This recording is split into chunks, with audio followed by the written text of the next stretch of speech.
Welcome everyone. My name is Gergen. I'm the Executive Director at AGRiP. With me today is Steve Trautman. Steve is our succession planning resident.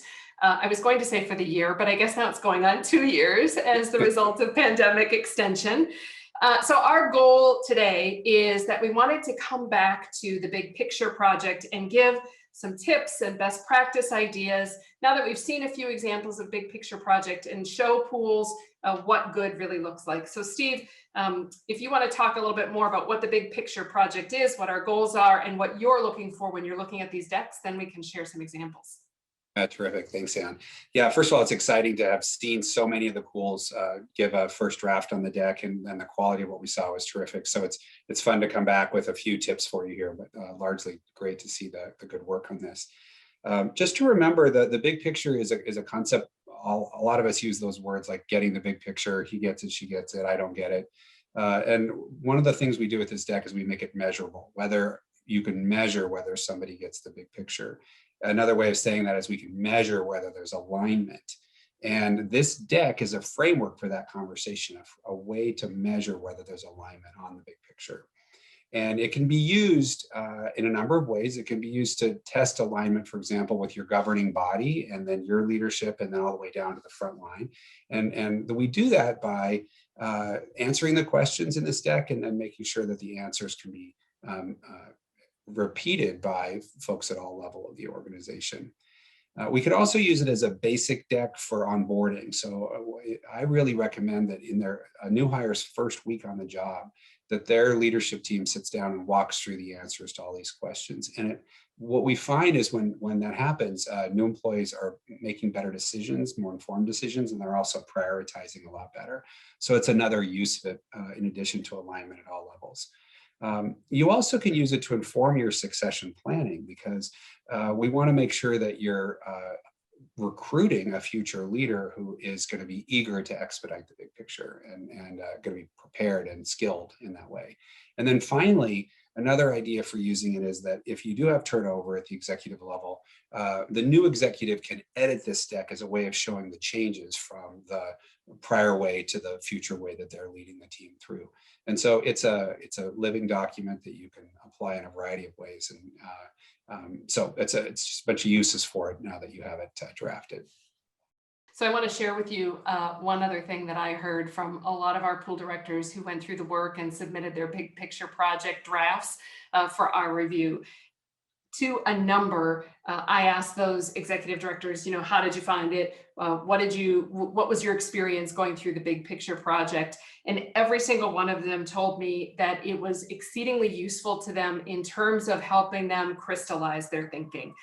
Nothing was shocking, nothing was surprising. No one came out of this exercise with a brand new mission statement, but every single pool director who's gone through this exercise said, it helped me really simplify my language, really streamline my own thinking, and put things together in a much more simplified, orderly way to be able to share the information. So I know for sure that the folks who are working this template are getting great value out of it.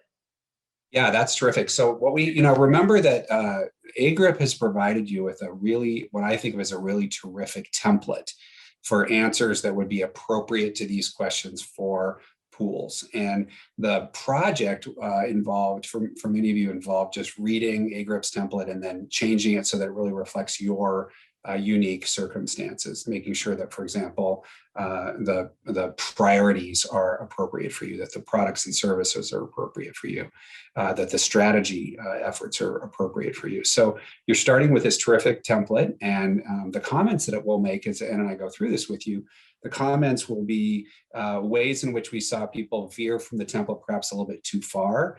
And we want to make sure that you knew why we wrote the template the way we did, and then give you tips on how to stay reasonably close to the template, but still be customized for your pool. So the first slide here is the core purpose slide, and remember, the core purpose is where we just say, sort of in the plainest language possible, what we do and what our purpose is in the universe. And so the only mistake that I saw here as I was going through this was that some folks tried to sort of answer the next question, which is what are products and services. They pulled the products and services into the core purpose slide.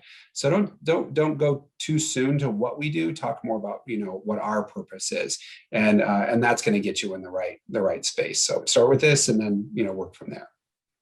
Yeah, so just keeping it simple, focusing on the what, or excuse me, focusing on the why, not the what here. And the other thing I think is, it's kind of related to keeping it simple, but you know, you said it in the opening video, use cocktail party language, right? How you would describe your core purpose to someone who's not in the industry. And we did see some of that industry language creep in, I think.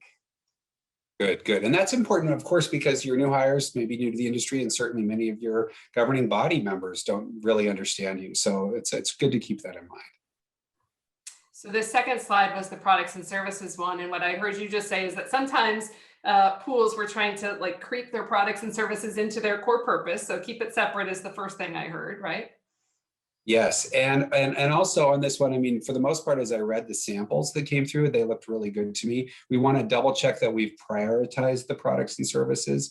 It's really helpful to know which ones are more important to meeting our strategy, to serving our customers. And there's always a tension there about, you know, well, they're all really important, and we understand that, but folks who see it here or written down can make decisions about how they organize their day, for example, or what gets done or what doesn't get done on a tough day when they can't finish everything. So it's good for to get aligned on the most important, and then to share that with all the people who are involved. I suspect you're going to give that same advice for the next element of this, which is customers and stakeholders. Yeah, that's absolutely true. You're going to hear me repeat the prioritization bit over and over and over again, because it's the one thing that we see that people shy away from. And if there is work in it, it's not easy, it's hard. And remember that, you know, we encourage you to present this deck. So you can say when you present it, that Trautman guy made me prioritize this. It was hard. I didn't like it. But here's what I wrote so that I could, you know, because I know I wanted to give you my best thinking on it. So just know that it's okay to be uncomfortable and talk about that. I saw that you gave, I saw you give that advice time and time again, right? And sort of the way we started saying it is, it's okay to say that not all members are 100% equal on any given day, right? There's a day, and a lot of pools name some important ways to prioritize customers or stakeholders. Maybe it's on the basis of geography. Maybe it's on the basis of loss ratio. Maybe it's on the basis of just who happens to have the biggest need on a given day. So it's not like you're casting this in stone. It doesn't have to be absolute all the time, but there is a mechanism to prioritize that you have to be thinking and talking about.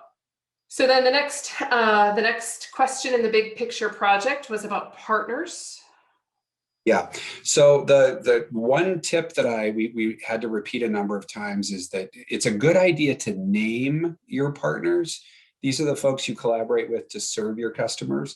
If they're important enough to name, so that your employees can be thinking about where to make investments, they can think about how much time to spend with these partners, who to listen to more carefully. That's really helpful. So naming them, and then in addition to prioritizing them and just making sure that you can explain why this partnership is more important than that partnership. Yeah, I hadn't thought about it quite that way, Steve, but even just in your intro, when you were talking about onboarding new employees, new staff, just having the name familiarity is valuable, right? So that you don't get somebody new saying, who is that? Or how are they connected to our pool? Giving that education about who our key partners are seems really important. The other thing that I know we commented on a few different times, it was in the notes that were with the big picture project, but it's really hard for us as pools. Your members are not your partners. Your members are not your partners for this purpose, right? At least in this deck, of course you partner with your members. We fully agree that of course you partner with your members, but we just want to treat them separately for the purposes of this exercise. Okay. So then we have pool measures of success. Yeah, and I think the main thing I want to double check on is that you're prioritizing these as well for the very same reason. And just to give you a quick example, like if you had something, if two of your metrics were something about budget and something about time, and people got them out of order. So they worried about hitting the target, but didn't worry about hitting the budget, or they worried about hitting the budget, but not hitting the date target. And people do this all the time. They have to choose between one and the other. So those kinds of prioritizations really help people to make informed decisions and, basically decide what they're doing. And you'll say, well, they're both important. And there's a healthy tension in there. Good. Talk about that. Give them context around that. And that's going to help them enormously. And probably pare it down. I did see some of those decks come in that had so many measures of success. And I know in some of the conversations that we had, pools would say, well, here's what we measure, but we really also want to do this, or we really should do this, or we know that we want to be measuring this other thing eventually. Those are all great, but for purposes of this work, it's really focused, right? What are we measuring today, and what are we dashboarding, if you will, right now today as a measure? Yeah, I love that notion of the dashboard, Anne, because that requires a number. And I think that's another tip we could double check on here, is to make sure that every single line on this has something that you could put a number on. And that's valuable for this purpose as well. Cool. The next piece of the big picture project is competitors. I didn't see a lot of concerns in this, but again, I would name them as much as possible. And why bother with competitors when you have a business like pooling, where it doesn't always seem like there is? You're remember that you're also competing for hearts and minds, and sometimes you're competing directly for dollars and just distractions, whatever it is that you're thinking about. And I also like to think about, what are our competitors doing that we should be learning from? Who's out in the marketplace? So sometimes I'll see a completely out of industry name up here, like for customer service, for example, and they'll put in Nordstrom or something like that, because they want to say that we're looking at the whole market on this. So be broad in the way that you think about this, and be as specific as well, so that people know why they're here and what they should be thinking about relative to that. This one in the checkbox in particular, or in the template in particular, we saw some examples where I think pools sort of just said, yeah, these three: commercial market, other pools, self-insurance, those are our competitors. And your advice is name them by name. If self-insurance is a competing force for your pool, is it only for members of a certain size, for instance, or a certain geography? Make sure that you're sort of identifying at what level or to what degree of specificity self-insurance is a competitive force. So just get more specific is, I think, the advice. Exactly. And then prioritize them as well. So if self-insurance moves to the top of the list in your pool, say so and why. Okay. Terrific. The next grouping was trends. What are the trends that are most important? Yeah, and and you may have comments on this. Everything I saw felt really practical, very straightforward. So, the template was being used for the most part, and people were making some minor tweaks. So I didn't have any concerns there. Did you see anything? Nope, absolutely agree. I just read it, and I thought, everyone I read, I thought, yep, that's a force. Yeah, we have to pay attention to that for sure. So I think. And be sure to delete the ones that don't matter, and be prepared to talk a little bit about why you kept the deck the way you did. But that's the main thing there. Okay, so relevant history in the examples that came in. This was some of my favorite stuff to read. So what kind of advice do you have on this one? Yeah, this is a story you're telling about how we got here. And especially when you hire somebody from, you almost always hire people with some experience. And so they come with their ideas about what they ought to be walking into. And if they come from another pool, that's its own thing, but often they're coming from the insurance industry or from government or something else. And so you want them to be able to say, oh, this is how long pooling has existed, and this is why we were invented in the first place. And this is why we're structured the way that we are, for example, why we serve those that we serve. And as I read them, I felt like people really understood that, and they told good stories there. And it's the context that we're setting, and I felt pretty good about that. What did you observe, Anne? So two things. One is that, and every pool is different, of course. In some cases, we had pools who told, the history of pooling, big open arms, and others who told the history of my pool. And I think either is probably okay. The key question for me here, or for you as a pool doing this, is relevant history, right? So how relevant is the entire evolution of pooling in your own pool versus, what has happened just in the last 20 years for your organization? So just making sure that it's really scoped appropriately to you.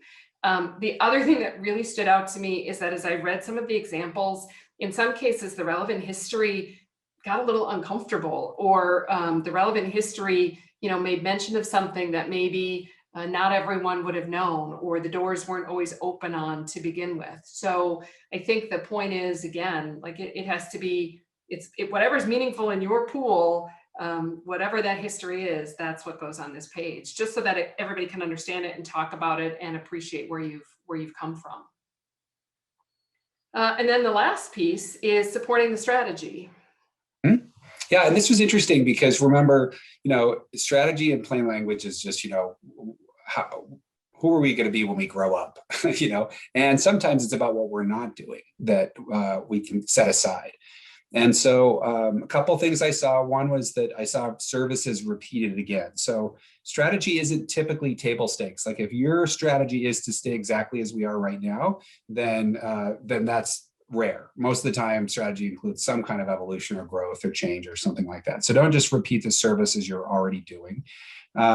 Really think about what you're aiming for. And a great example that I saw was introductions of new technologies so that you can provide, more stability, you can provide better services, you can provide, more, some kind of quality improvement. So what we're looking for here is those things that you're doing to up your game. And that's some of the stuff I saw. What about you? Yeah. I saw you ask a question time and time again that I thought was really helpful to pools completing this work, which was when a pool would write down the strategy the first time and maybe it wasn't quite detailed enough or quite specific enough, you would go back and you would say, okay, explain to me, how does this support the pool strategy? And it was sort of that element of getting a little deeper, or sometimes we say, ask the why question 5 times. Why do you do that? Why are you working on this strategy? Getting a little deeper, a little bit more specific, and being really, really crystal clear with what it is you're doing to support the strategy of the pool.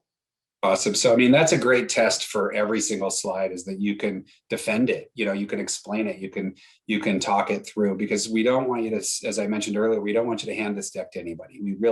I really believe that it's a framework for a conversation, not a box to check in terms of the new hire paperwork, for example. And so if you can explain how this helps you compete, how it helps you grow, how it helps you serve your customers, and how it helps you improve that, then that'll put you in the right place. Right.